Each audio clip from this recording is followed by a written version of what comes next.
We're getting you ready for the upcoming election, and one of the initiatives you'll be asked to vote on next month is Proposition 1. It would authorize over $6 billion in bonds for mental health care and substance abuse treatment. And it would also provide housing for the homeless. Eyewitness News reporter Carlos Grande is here now with what supporters and opponents of this measure are now saying. Well, the idea behind Prop 1 is supposed to be to tackle homelessness and mental health issues, and it would also deal with alcohol and drug abuse. But some are concerned that it moves money and decision-making to Sacramento and away from the local level.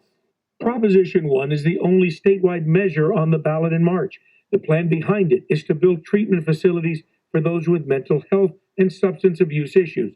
Governor Gavin Newsom is featured in a new ad stressing it helps veterans. Prop 1 builds thousands of new veterans' homes. The plan for Prop 1 is to build 11,150 new treatment beds and supportive housing, create 26,700 outpatient treatment slots, set aside $1 billion for veteran housing, and it would also recruit and train 65,000 mental health workers. Proponents say the idea is to take the assistance directly to those who need it. That funding prioritizes outreach and engagement for people to go out and to provide the support and give them the support and help that they need. Stigma reduction and prevention, getting into the school systems, changing the narrative so that this is something that we all are doing together. To do all this, the state would issue nearly $6.4 billion in new bonds.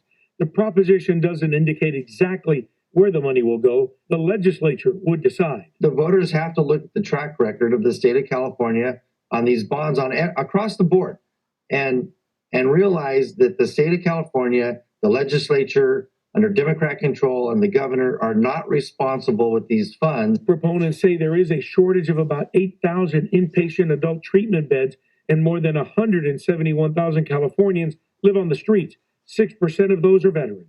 It provides additional resources for housing, including both community and acute care settings.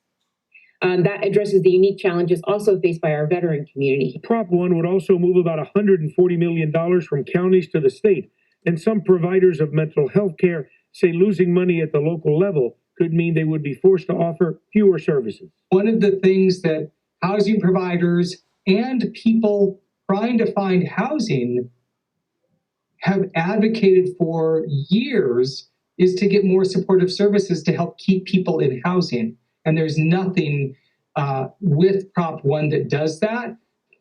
Now, the ballots are scheduled to start going out next week. Election Day is March 5th.